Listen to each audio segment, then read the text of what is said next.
this particular area of the mural, I really wanted to have a statement that represented overcoming generational trauma and kind of what it looks like. Hey, this is Jose Arredondo, your tia's favorite Emmy Award-winning reporter, and I'm here with my guy, Mauro De La Tierra, el mero mero del East Side. And we're right here in front of his beautiful mural, which is located in my hood, in the West Side, in the 207, off of Zarzamora and Ruiz. And Mauro, we were kind of talking about earlier, just the community contribution. I think it served as a beautiful testament towards just like the power of community, being out here and just like organically running into friends or just having people coming by and like helping with the mural.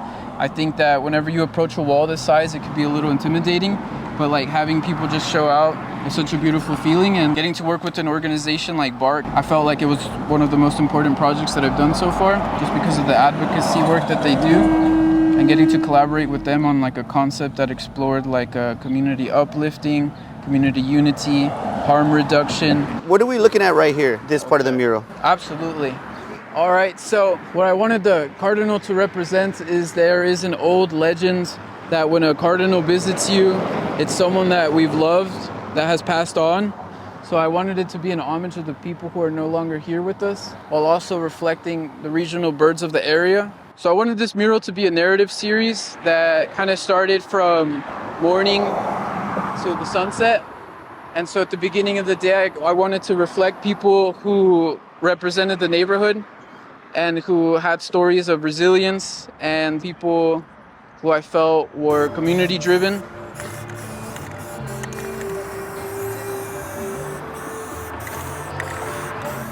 To be here in the West Side too, I think that it's such a powerful area, and I think that when I think about the West Side, I immediately think about San Antonio Cultural Arts and the community advocacy work that they do. So I want to, just take the time too to thank them for the inspiration that I've gotten.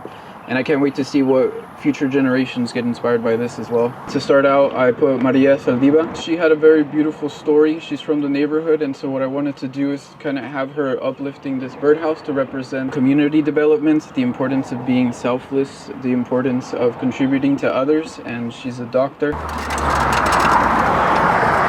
I also wanted to commemorate the working class people of the neighborhood as well. So we got Mr. Cruz right here. And he's a paletero. You see him around here. I got some elote from him the other day. Yeah, dude, he's always on Popular, right? Yeah. Focal point of the mural, your tia's favorite reporter right here, Mr. Jose and Caldrick. I wanted them to be kind of like coming together to show the importance of cultural exchange and cultural unity. So I wanted to show solidarity and just kind of like the fruits that grow with that. Unity is so vital, especially during these times where there's a lot of negativity in our society. I really wanted to make a testament about like love and accepting everybody. That goes into I wanted the dandelion to represent marginalized folks, because oftentimes we're seen as weeds, but we're so vital for pollination. When I think about a dandelion, I think about being a kid and making a wish. So it's kind of like a statement to that. It's just like wishing for a more positive future. All right, on a lighter note, how many tias came as you were painting that handsome guy right there? I want to know. Yeah, it was hard. We had to close down production at some points because we were just having to fight them off. I was on the scaffolding and they were trying to run and grab you, and I was like, hey, I was like, it's wet paint, it's wet paint, it's wet paint. And this is true. I witnessed it from afar. I was on the other side of the creek. I was like.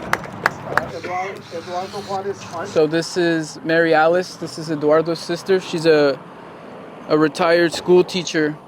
And so I like the idea of having an educator kind of like passing down the knowledge. And she's braiding Angie Rocha, who is from the Rio Grande Valley. She does a lot of preservation in ancestral ways and indigenous culture. And so that kind of ties in like this body of water in the background, how it's like the Yanaguana River all the way to the Rio Grande Valley.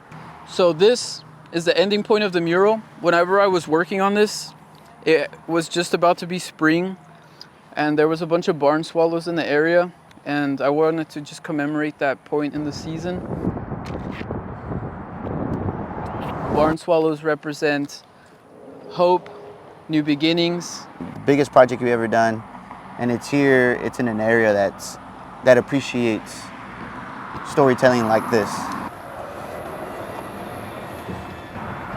I think that I wanted to make sure that I created a mural that represented integrity, respect, and so getting to do that here on the west side to me was like, I feel like a big milestone for me, because when I think about like some of the earliest murals that I grew up looking up to, they were all on the west side.